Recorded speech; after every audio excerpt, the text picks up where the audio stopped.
श्रीकान्तकुचकुम्भकुङ्कुमपरैः रम्भो गुणानां निधिः पूर्वाचार्यकृपापयोधनिकरैः श्रीपाञ्चरात्रागमैः विश्वक्सेन विभीषणः प्रभृतिभिर्देव्य सदा सेवितः पायान्नो भगवान् पुराणः पुरुषः कुर्यात् सदा मङ्गलम् श्रीलक्ष्मी कमलालया वसुमती रामा जगद्रक्षिणे कल्याणी सकलेश्वरी हरिसती भाग्यानुसन्धायिनी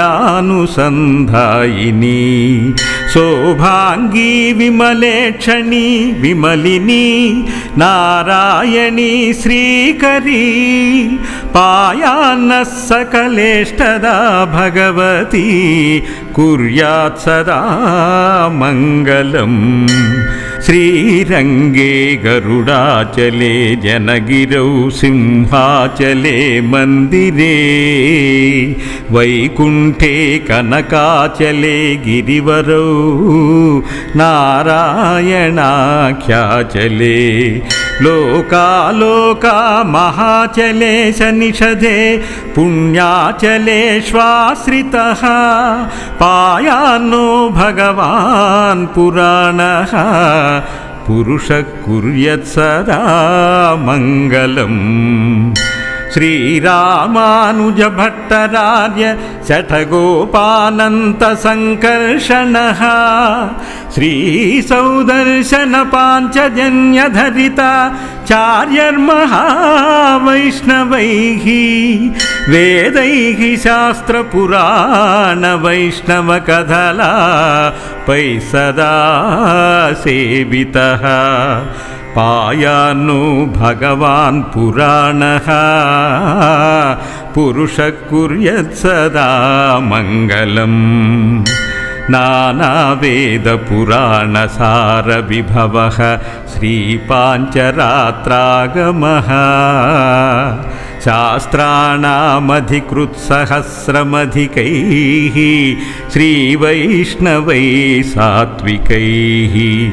भक्तैर्भागवतोत्तमैः प्रतिदिनं संसेव्यमानो हरिः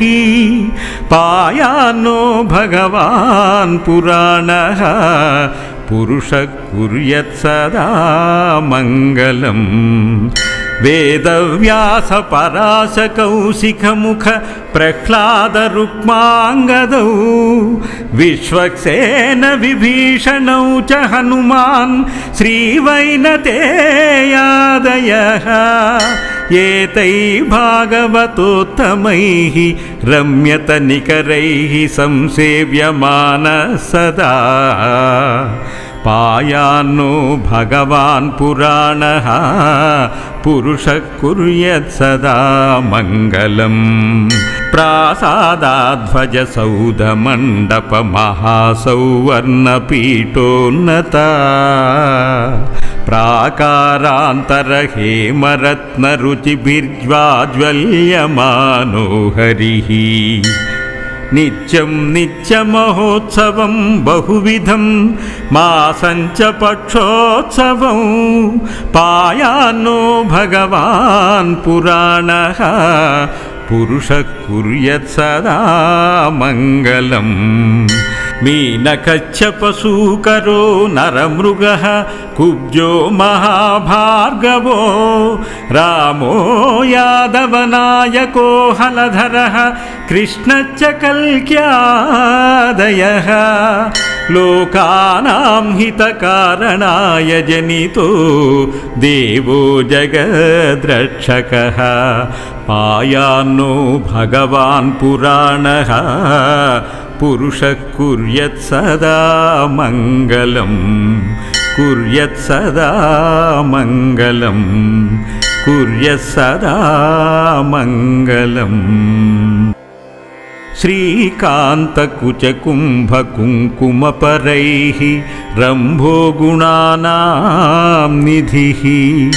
पूर्वाचार्यकृपापयोधनिकरैः श्रीपाञ्चरात्रागमैः विश्वक्सेन विभीषणः प्रभृतिभिर्देव्य सदा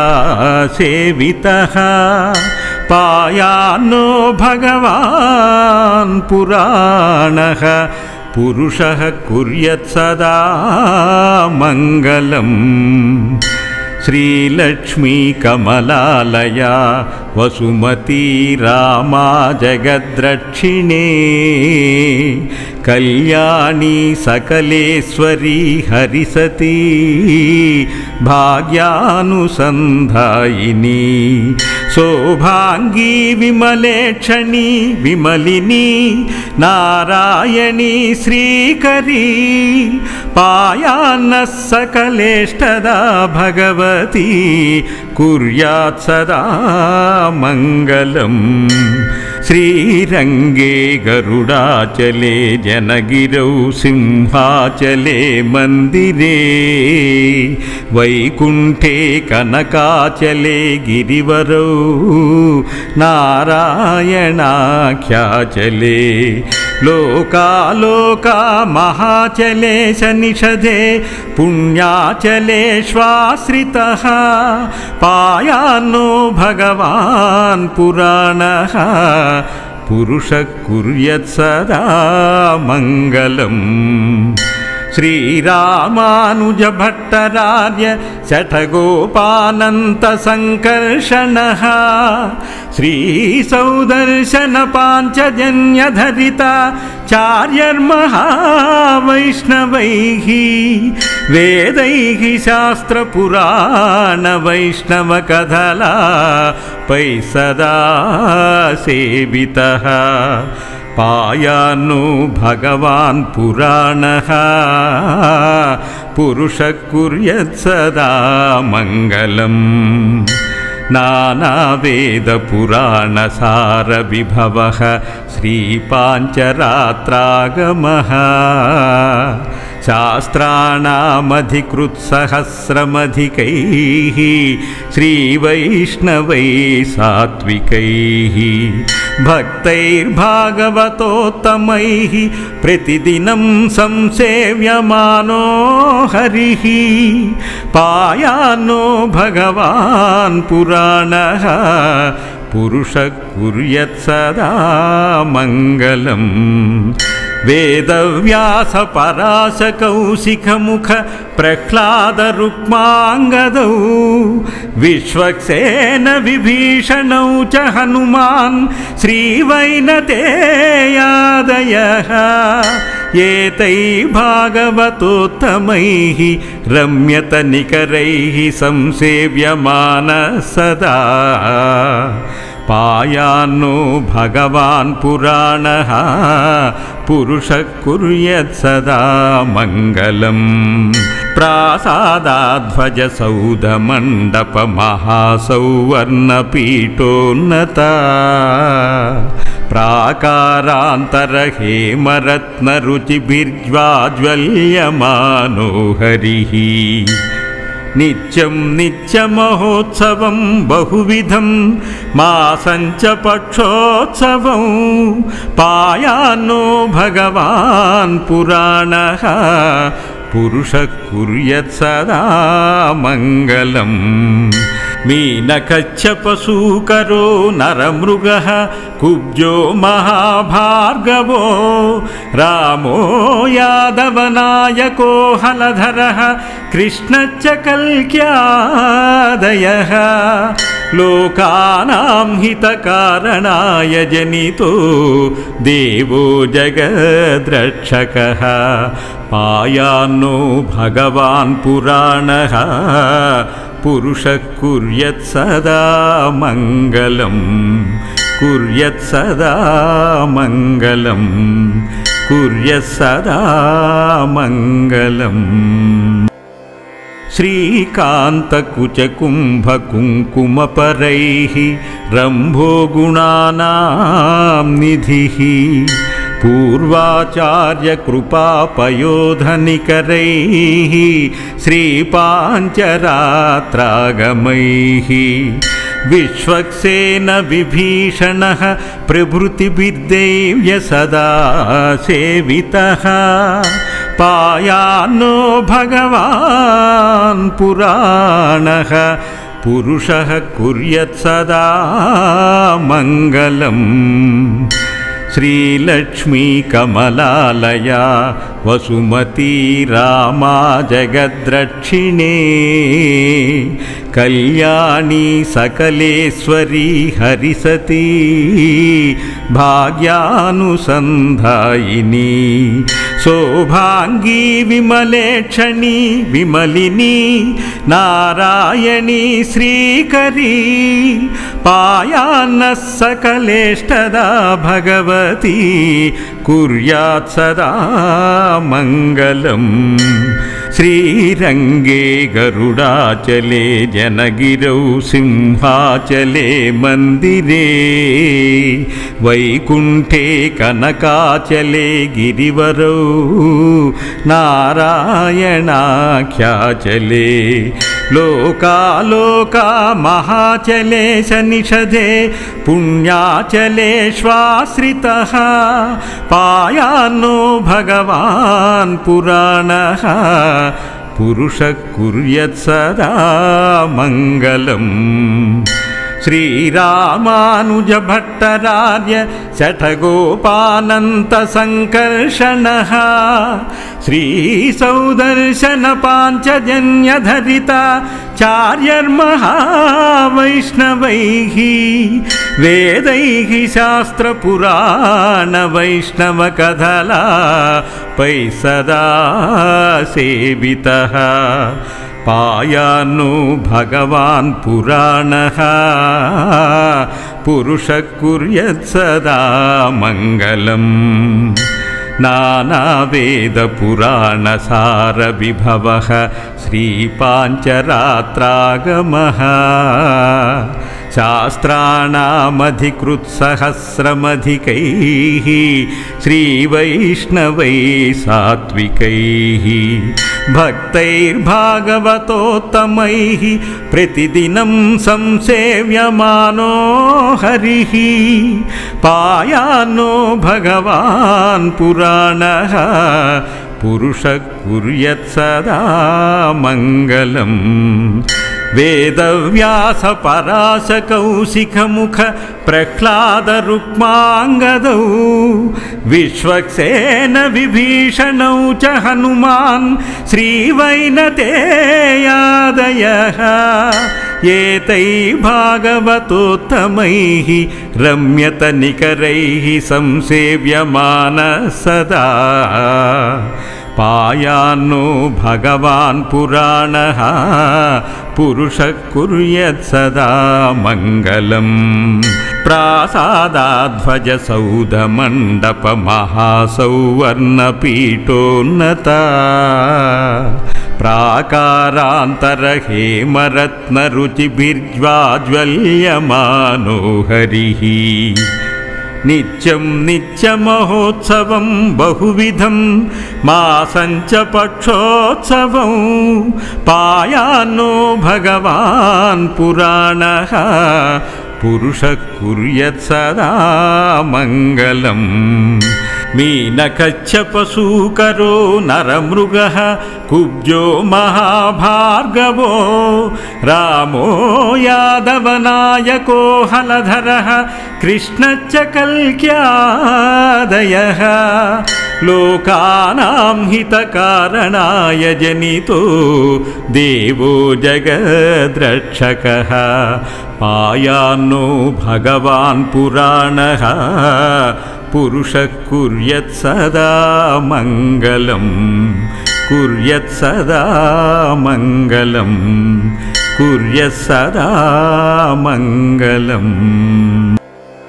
श्रीकान्तकुचकुम्भकुङ्कुमपरैः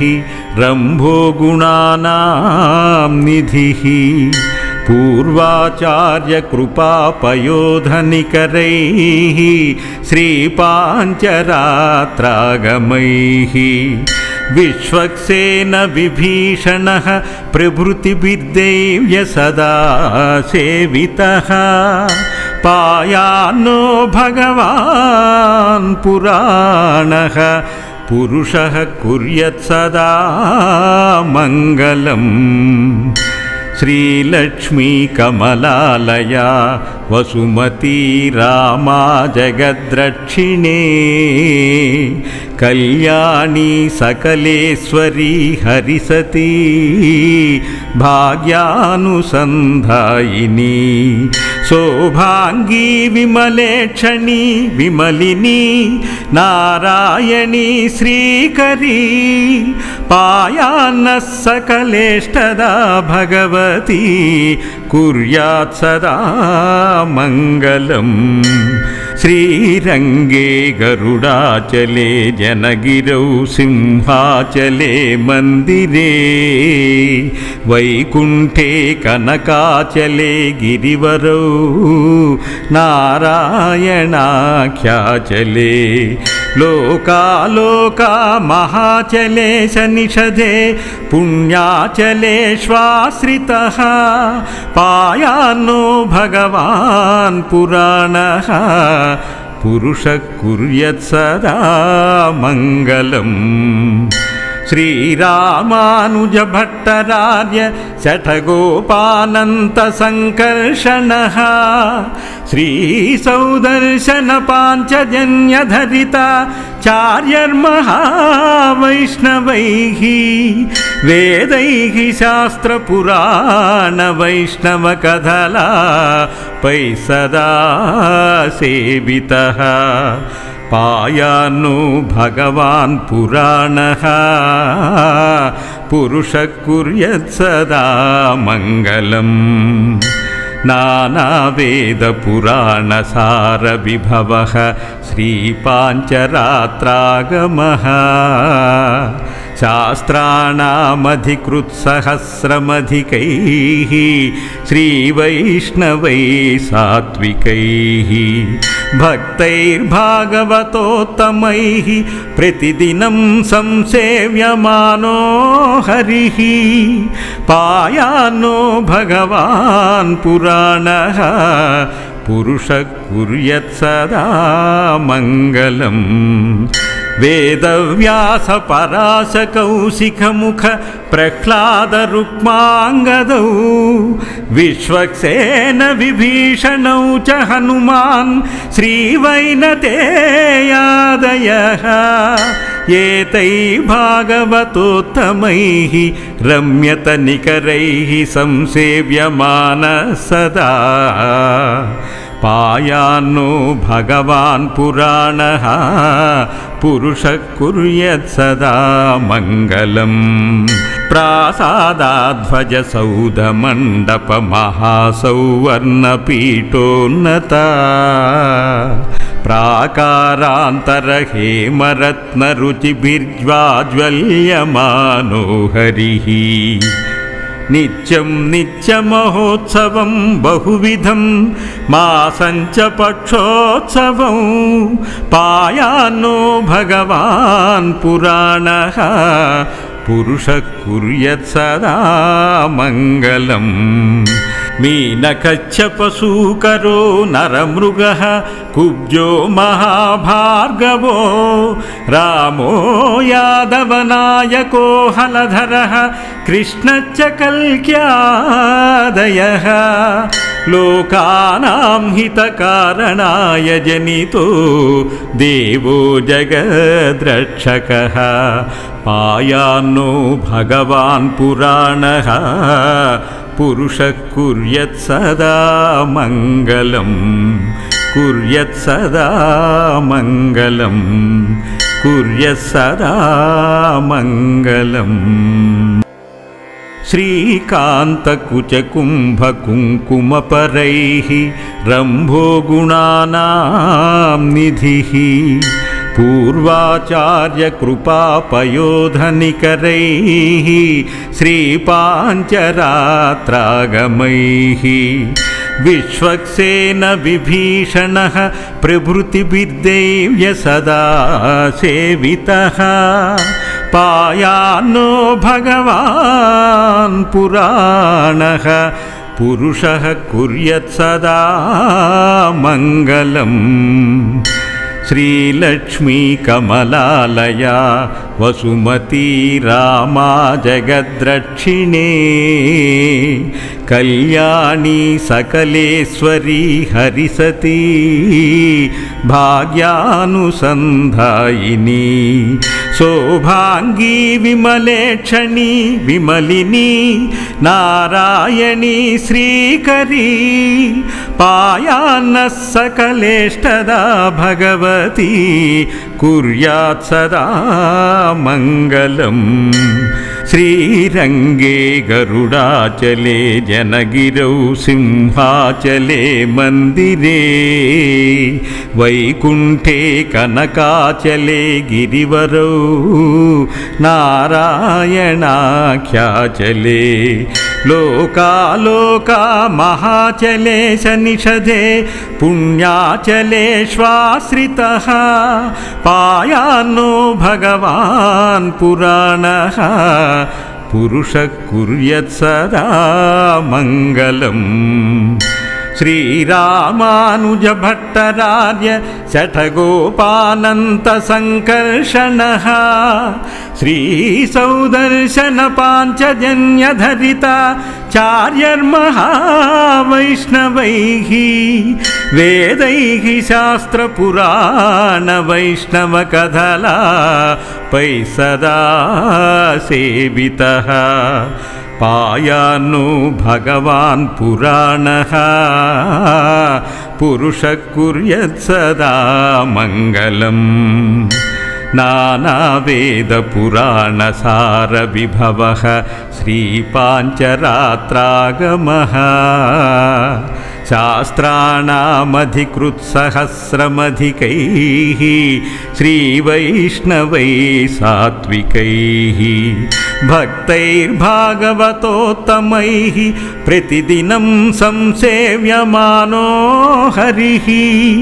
पायान्नो भगवान् पुराणः पुरुषः कुर्यात् सदा मङ्गलम् वेदव्यासपराशकौशिकमुख प्रह्लादरुक्माङ्गदौ विश्वक्सेन विभीषणौ च हनुमान् श्रीवैनतेयादयः एतैः भागवतोत्तमैः रम्यतनिकरैः संसेव्यमानः सदा पायान्नो भगवान् पुराणः पुरुषः कुर्यात् सदा मङ्गलम् प्रासादाध्वजसौधमण्डपमहासौवर्णपीठोन्नता प्राकारान्तरहेमरत्नरुचिभिर्ज्वाज्वल्यमानो हरिः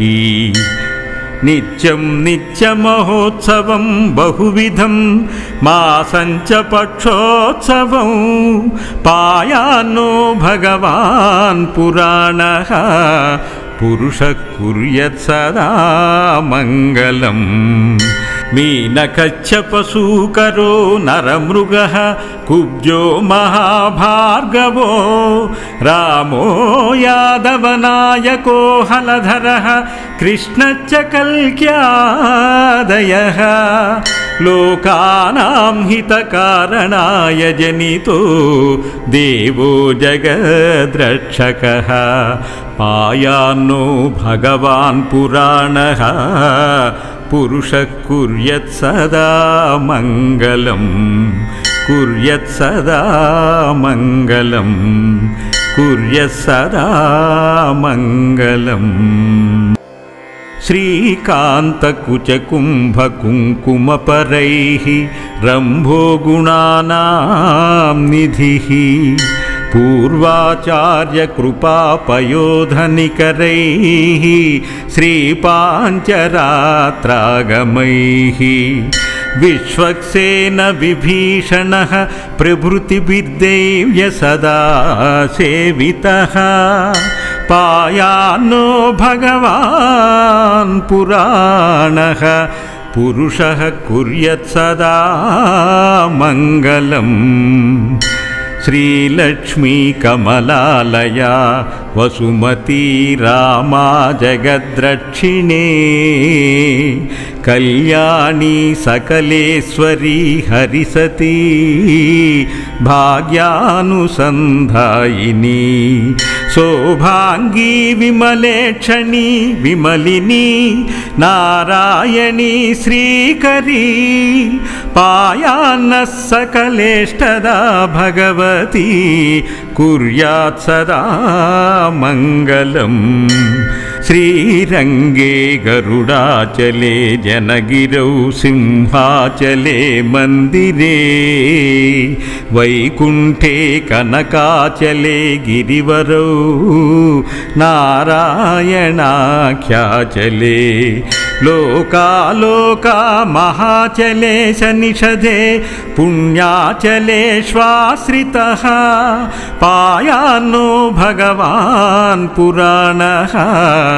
पुरुषः कुर्यात् सदा मङ्गलम् श्रीरामानुजभट्टरार्य शठगोपानन्तसङ्कर्षणः श्रीसौदर्शनपाञ्चजन्यधरिता चार्यर्महावैष्णवैः वेदैः शास्त्रपुराणवैष्णवकथला पै सदा सेवितः पायान्नो भगवान् पुराणः पुरुषः कुर्यात् सदा मङ्गलम् नानावेदपुराणसारविभवः श्रीपाञ्चरात्रागमः शास्त्राणामधिकृत्सहस्रमधिकैः श्रीवैष्णवैः सात्विकैः भक्तैर्भागवतोत्तमैः प्रतिदिनं संसेव्यमानो हरिः पायान्नो भगवान् पुराणः पुरुषः कुर्यात् सदा मङ्गलम् वेदव्यासपराशकौशिखमुख प्रह्लादरुक्माङ्गदौ विश्वक्सेन विभीषणौ च हनुमान् श्रीवैनतेयादयः एतैः भागवतोत्तमैः रम्यतनिकरैः संसेव्यमानः सदा पायान्नो भगवान् पुराणः पुरुषः कुर्यात् सदा मङ्गलम् प्रासादाध्वजसौधमण्डपमहासौवर्णपीठोन्नता प्राकारान्तरहेमरत्नरुचिभिर्ज्वाज्वल्यमानो हरिः नित्यं नित्यमहोत्सवं बहुविधं मासं च पक्षोत्सवं पायान्नो भगवान् पुराणः पुरुषः कुर्यात् सदा मङ्गलम् मीनकच्छपशूकरो नरमृगः कुब्जो महाभार्गवो रामो यादवनायको हलधरः कृष्णश्च कल्क्यादयः लोकानां हितकारणाय जनितो देवो जगद्रक्षकः पायान्नो भगवान् पुराणः पुरुषः कुर्यात् सदा मङ्गलम् कुर्यात् सदा मङ्गलम् कुर्यात् सदा मङ्गलम् इति श्रीनिवास मङ्गलाष्टकं सम्पूर्णम्।